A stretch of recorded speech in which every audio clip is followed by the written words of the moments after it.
Welcome back to today's episode with me, Johnny Pardo. And today I welcome Lynne to the show, where we're going to be talking about the power of sound healing that I'm going to be very intrigued to learn more about, because it's something that I'm discovering, and it's very, very exciting to hear what Lynne's doing with this and impacting lives today. So just a quick introduction to Lynne, and then we will dive into the conversation today. So Lynne is a visionary in music, sound, and spirit, weaving together her expertise as an award-winning musician, sound healing therapist, and meditation guide to create transformative experiences. With a master's degree and dual bachelor's degree in business and music, and a background as a college professor, she blends academic expertise with deep spiritual insight. Having navigated the pressures of the classical music world and corporate America, alongside personal battles with chronic illness and profound loss, Lynne found healing through sound and now shares that gift with others. She has appeared on world stages alongside thought leaders like Neil Donald Walsh, Dr. Bruce Lipton, and Lynne Stukart, and her mission to illuminate, empower, and harmonize lives through the alchemy of sound healing and meditation. So, Lynne, welcome to the show today. Thank you so much. Yeah, you're very welcome. I'm glad to have you on here and we can make it happen. My be really interesting, first of all, to start off with, what was the transition point? Tell us a little bit about your transition from this corporate America and the classical music world, and then coming into this healing space a little bit more. Absolutely. I'm happy to share. So this was probably about 10 years ago, and I was just having extreme levels of burnout, a lot of health problems, not feeling well, incredibly, lots of anxiety, depression, just not feeling well, and just kept pushing and pushing and pushing. Like if we just keep checking off more boxes to accomplish more things and have more things, that maybe that'll just somehow make us feel better, and it just doesn't. And to me, those are like these external validations of things and titles and where we're going. And so my health was not great. I was dealing with chronic pain, lots of mystery symptoms that couldn't be, diagnosed necessarily of like what it was. And now looking back on hindsight, it was just definitely living this massive amounts of stress and overwhelm and burnout. And then my dad was diagnosed with pancreatic cancer, and he was given just a few months to live. And it was really devastating for our family, because you're prepping for this funeral. And I mean, they sold their car, one of their cars, and he lived for 3 years. And they still talk about him at the University of Iowa hospitals, about how well he responded to the chemo and the radiation. And I do believe this is all looking back, several years ago, is I think it was his mindset that, of course you get this cancer diagnosis and you're thinking, oh gosh, this is the end. And then he was like, nope, Lynne, I'm going to be okay. And it was the shift in his brain, like, nope, I'm going to fight this off. And, he did incredibly well for a really long time, where most people with pancreatic cancer don't live very long. And it just started getting me thinking, like, the power of our mind and mindset work. And of course, I do this in the classical music world of, prepping clients and students for auditions. And the mind is so powerful. And I think a lot of us can relate to how we go to a concert or a sporting event, and how music lifts us up and gets us excited. And in the classical world, as much as I've enjoyed it and it's done very well for me, it's very stressful. This perfectionism, competition, scarcity mindset, the starving artist mentality. And I had just gotten to the point where I just couldn't do it anymore. I mean, I was just mentally felt broken. Lots of come to Jesus moments of this has to change. And a friend of mine said to me, hey, Lynne, why don't you look into sound healing? That makes total sense for you. And I was kind of taken aback, like, really? Sound healing? Like, I had heard of it. And of course, started to take a deep dive not too long after that, and decided to go get certified. And I wanted to know the science. I wanted to know how this was actually going to physically and mentally and spiritually change a human. And it had to start with me first. So sometimes we label each other like sound healers, but really we're self healers. And when we're stressed out and burnt out and overwhelmed, our nervous system is in sympathetic overdrive. So the sympathetic state is fight or flight, and it's not a healthy place to be. We get sick, we have migraines, the whole thing. And so by listening to sound and this in a therapeutic manner, you're going to take yourself out of this overwhelm and go into a parasympathetic state where you can rest and digest. And sound healing has literally transformed my life in every single possible way.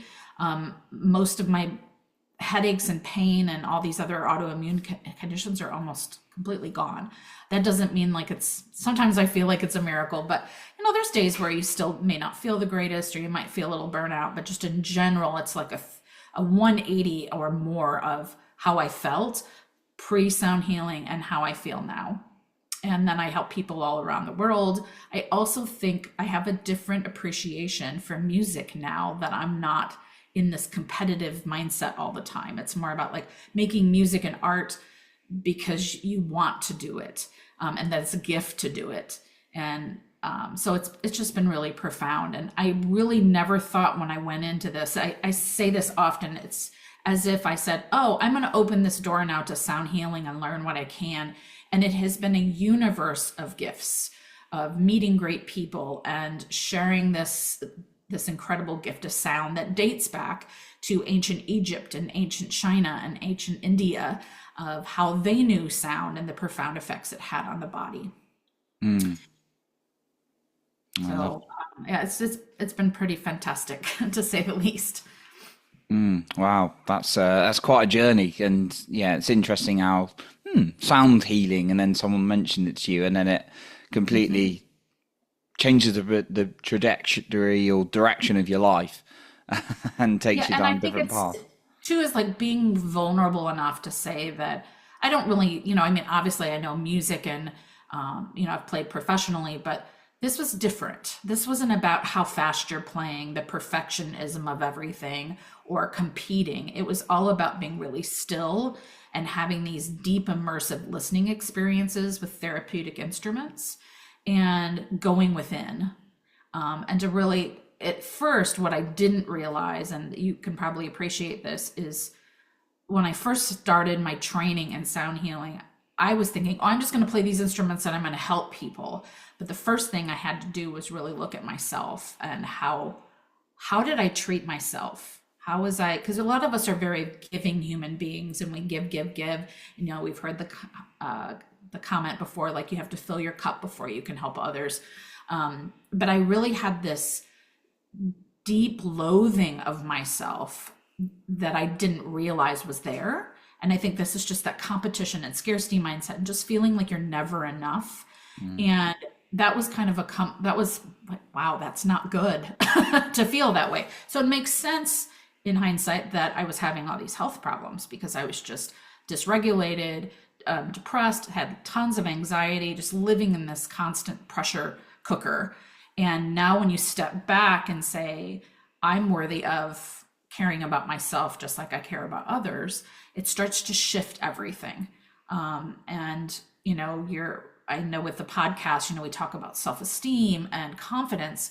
And once we start to just learn to connect with who we are as a soul, like we're brought into this world, if you believe in the spiritual side of things, is that, we are a soul living in this human body, that we have all the self-confidence and all the self-esteem we could need because we're perfect beings, right? In that soul form. So all this other stuff is the layers that we have to kind of peel back and say, this isn't working for me, and I want something different, that we can design our life instead of living it by default, just letting things happen to us instead of, I'm going to shift my mindset and the things I'm doing so I can be and do what I would like to in this world. And to me, it's being of service to others too. But once again, I've got to come back to who am I and how do I care about myself? There's a lot of taboo comments about self-love, but it's, this isn't the gooey stuff. It's more like, how do I care for myself? How do I treat myself? And to me, the when I'm feeling stressed out and maybe I'm getting ready for a podcast, haha, I will sit with my instruments and play and just let the sound affect me viscerally, and I just come right back to center. So it's kind of nice to have gongs in your living room.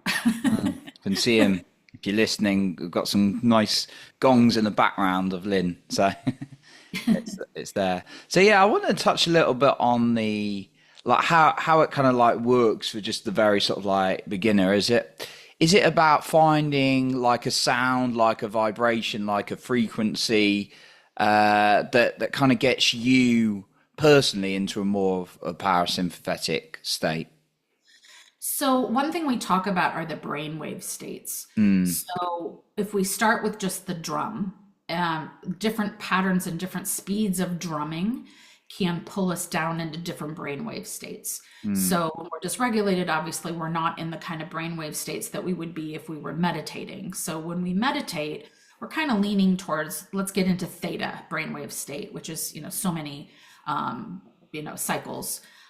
So drumming can get us into theta, listening to different sound healing instruments can get us into theta. And there's also binaural beats, if you're familiar with those, Oh where yeah, a which lot. are Yeah. they're profound, and that can also take you into theta. So depending on the difference between the right ear and the left ear when you're listening with earphones, that can take you into theta as well. And sometimes you're in alpha, right? Like there's that borderline of where you're in this meditative state, which feels like, restorative rest. And so those are two things. And then and there's a lot of talk about different frequencies, like the actual pitches of them. And that's a really long topic. And I feel that it's the frequency plus the intention. What are we trying to accomplish? And I don't mean accomplish like a goal, but like a fancy goal, but how do I want to feel? So if I say to myself, I'm going to play these different frequencies, and my intention is I want to release pain in my back or my neck, that is where the healing starts to happen, is because you're sending that intention to that area. And then that starts, that process of healing and recovering, rest, digest. Okay. Yeah, because it's really interesting what you also touched on about us naturally being in our like this state of love as perfect human beings. Then we have all these layers that come on top of us, right? That may get in the way of that a little bit, Mhm. and yeah, I know it blocks a lot of us from moving forward from actually feeling that like self love as well. Absolutely. And when we talk about like we are vibration, so everything in the universe is frequency, vibration, and energy. Mm. And our thoughts and our feelings carry emotions and energy too. And so love is going to be on that high end towards ultimate consciousness, which is an expansive thought process. If we go the opposite way to where we're contracted in our thought processes, that'd be like shame, guilt, apathy, grief, and fear, which of course right now there's a lot going on in the world, and those vibrations are really low. So our heart is the largest energy center in our body, and we have those say 7 main chakras. And your heart center, I don't know if you follow Dr. Joe Dispenza, he talks Oh about yeah. the heart has up to 9 meters of measurable vibration. So that's pretty powerful. And that comes when we are in this love and joy. Even neutrality is like not feeling really anything is better than guilt and shame, which are those low vibrations. So they've been able to measure, there's that heart brain coherence, also measuring the heart and how it changes as we think about, say, our favorite person or our favorite animal or our favorite place to visit, and how that evokes this joy and love. And then above those love and joy is peace. And then pure enlightenment is up there at that fully contracted, expanded, or not contracted, expanded state. The Hawkins map of consciousness. I'm just yeah visualizing that now. Yeah. And then there's a lot of talk about manifesting, is that's where we're able to, if you're into manifesting, that's where you're going to be able to attract the things into your life that you want. It's interesting, when I started this practice, I would set these goals of like, I would set something like, oh, okay, bring me somebody who can help me with A, B, and C. And miraculously that would show up. Maybe not that day later, but all these opportunities can start coming your way when you're feeling like you're in this deep love and joy and peace, and that, you're attracting things into your life that we attract, like attracts like, is the thought process there. Yeah, touching on manifesting, I found it interesting. It's like when I've thought about I've wanted something and I've not placed so much importance that it creates a sense of fear or lack, but I thought I want that, and then being in that place of focusing on feeling good, it strangely shows up.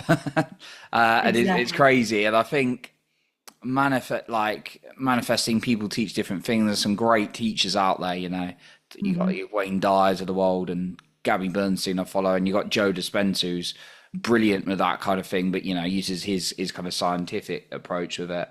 Yeah, I think for me, when it's you get into a state of fear, which can come from too much importance, like I have to have it, that kind of reduces that frequency, and that's not really going to bring Yeah. about much success, I found personally. Yeah, I think it's, once again, it's kind of that like, what does the self need? Like, oh, I've got to have this success and whatnot. And I often say to my clients, as you're releasing things that don't serve you, maybe the need for external validation, which most of us, we're always wanting like pats on the back, or whatever it is, or the better job or whatnot. And as we know, that isn't what's going to fill the hole. If there's a hole in your needs in your heart, is as you start to release things that don't serve you anymore, you're allowing for more things and that can serve you. I love that. What's What's a sound bath? I wanted to touch on that a little bit because I've Okay. heard some people talk about it, and I know that's something you've had involvement in. Absolutely. So, a sound bath is essentially a deeply immersive experience, full body, where intentional sound waves are played by a practitioner or practitioners, and it's a soothing space for healing and restoration. Sound healing is basically the same thing. The bath is just kind of a generic term that we use of you're gathering in a space. Yes, you have your clothes on. I get asked that a lot. And you're relaxing, bring pillows and eye coverings and blankets. Some people bring zero gravity chairs, depends on the space. And then you just basically, all you have to do is just listen. The sound waves are going to affect you at a cellular level, and then that's where that restorative type of healing starts when you're resting and digesting. You're getting out of that sympathetic and into parasympathetic states of rest. I just gave a sound bath this past week, and we do one on the full moon of every month. And then that's a great time if you're into full moons of manifesting and really setting intentions for yourself. It's kind of like a comeback, like, okay, what do I really want to bring into my life? What do I want to release? And we do a bowl burning ceremony where people will put their things they want to release. And over time, I've collected a list of what people share that they want to release. And it's extensive. It's fear, self-judgment, anxiety, depression, not feeling good enough. And they want to allow in the complete opposite of that, love, acceptance, joy, these basic things that we've got these layers that we're trying to peel off. And then after the sound bath, we burn those intentions to release them out to try to, activate that. So that's a really beautiful experience. So the sound bath is you're just coming together in a group. It can be one person, it can be, thousands. And you're just experiencing this, and really you just have to just be present, and just let the sound wash over you, just like you listen to a song and how it affects you, how it may change your mood. All of a sudden you feel more like, hey, I'm going to go run around the block and get some exercise, or I'm going to listen to this song to get me into a sleepy state, so maybe it's time for nighttime sleep. So does that help answer the sound bath question? Yeah, no, that's great. And there's a couple of things there that I was just really curious to kind of maybe think of a couple of things I wanted to kind of like dive into. With like music, and you said sometimes there's those songs that get you up, and like I've been to bed at, Tony Robbins events, they got all these like music, you're like, yeah, go, go, go, or even just you're in the gym or going running and there's certain music, and then there's other songs that can actually like bring you down a little bit. Mhm. Was that something you experienced when you were like in your like career with like music and with people? Can songs have a big emotional impact on people? Oh, absolutely. So, I started playing a musical instrument when I was about 9, and then I Hmm. went out and I got my master's. And there are pieces of music. So there's a visceralness of listening to, say, a Beethoven symphony. There's a movement of the Seventh Symphony that I just, every time I hear it, it's just like this profound, like you feel like your body's tingling because it's so amazing.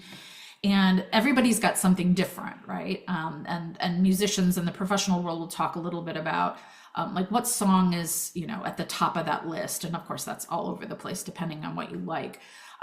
If you've ever heard of Oliver Sacks, he was a neurologist, and he has since passed, but his work is really profound.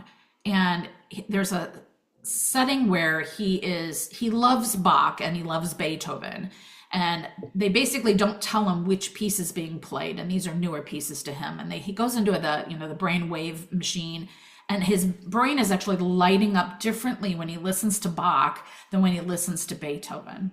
And it's really fascinating how the mind is so incredibly interwoven in how we hear and how we process that. So the first sense that you form in the womb is your hearing. And then the last sense that passes as you pass is your sound that you can hear. So sound is really everything in the universe, if you think about it, that as cells are dividing, they're making these microscopic sounds that you can't hear. And so I find that if I'm feeling a little down, or I'm, that if I go turn on one of my favorite songs, and I have some guilty pleasures too. I've been lately listening to a lot of Lady Gaga, and it totally changes your mood. And it really is, it's profound. So there are a very small percentage of people out there that don't have those visceral feelings when they're listening to, masterpieces of music. But it's pretty much everyone who's going to have this feeling of, how does that make you feel? Or you turn on a sad song and it makes you feel, maybe, I don't know about you, but like when you've had a breakup and you start turning on all the sad songs, like that's not going to help. Mm. It's processing though, right? I'm going to listen to that to like get some emotions out, and your emotions are energy. So the more you can just like process them and move them out and get them out of the body, from a somatic perspective, the quicker you're going to be able to recover from that. And I do think this is what I call energetic hygiene. It's a daily thing, right? Our days are ebbs and flows. So when we're feeling, so for instance, I've been dealing with some grief as I've had 2 pets in our family pass away, and it's been really difficult. And you feel like you've conquered this grief thing, and then the next day it's like you're wallowing again. And it's, once again, I'm just going to take care of myself, go to a sound bath, give a sound bath, listen to some music, and let that energy move in and out so we can process. And what we find so much of the time is we're stuffing feelings down. Mm. I'm tough, right? I'm going to get through that. A lot of people will say to me, "Oh, Lynn, you're so strong." But do we need to be that strong all the time? Right? That's not, this is once again that burnout again of feeling like we're going to conquer everything, and processing what isn't, the emotion that we need to work through. And, those lower level vibrations of fear and anger and shame, which, a lot of people deal with, from their childhood. They say for the first 7 years of your life, that is where your whole subconscious is really being crafted. And so Joe Dispenza talks about, like, we're trying to rewire the subconscious so that we can, overcome these hurdles. Because I do believe everybody's got trauma at some level, little traumas, big traumas. So That's for me musically. I think when I was living in this professional world, which I still am in, it's all about like proving yourself and trying really hard and wanting people to accept you, and scarcity mindset, right? Like I taking jobs that don't pay that well because if you don't take the job, they may never call you again. And now that I'm in the sound healing world, that I've married these two together, I just appreciate music so much more. And for a while, I was feeling really like early on before I did the sound healing journey, as I felt kind of resentful, like this is just really stressful, and I'm like, why are people this way? And now I look back and think what a gift it has been that I can marry my training in classical music and music in general with sound healing, and kind of like elevate that experience for people and myself. I love that. I also, what you touched on with the using certain music to evoke emotions, because sometimes I felt like I needed a release. So there's like some sad like music, and if even just thinking about it, looking at like films, they put certain music in certain points. Going back to Tony Robbins, he does it very well at his events. It's like he's doing Yeah. his intervention with someone breaking through their. I've done all his events, Date of Destiny, which is his deep one. Like many times he puts that like sad music, like when they're diving deep into some kind of childhood thing, or but then it's like everyone's like breaking through excited, which usually means like a pitch is coming up or whatever. But I've been in sales myself, so I can usually tell. But it's like all that kind of do do do Mhm. do, or like excitement, everyone's empowered kind of thing. Yeah, it's yeah, just thinking about that, people do like use music to evoke emotions, and you can do that for yourself, I Absolutely. guess. Absolutely. When I was teaching at the college, so I was in academia for about 15 years, and I taught music appreciation to non-music majors. Now, some of them had a music background, but most of them maybe were in band or choir, but they didn't have this extensive experience. And we talked about, imagine if you lived even one day where there was no music, that you didn't turn on a tune, or you watched a movie that didn't have music. And I think there's some YouTube videos where they'll show like scenes of Jack Sparrow in Pirates of the Caribbean, and they take out all the music.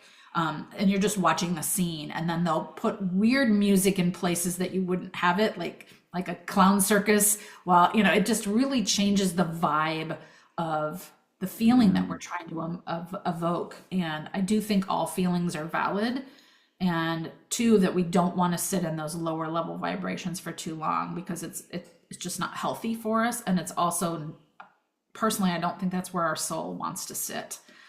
Mm, So yeah, it's really profound. And if you went to a Tony Robbins event and they weren't playing music, can you imagine how much that would change things? mm, Where, yeah, he's very charismatic and very, very, you know, um, charming, but the music is just elevating that experience. So to me, music is elevating our human experience.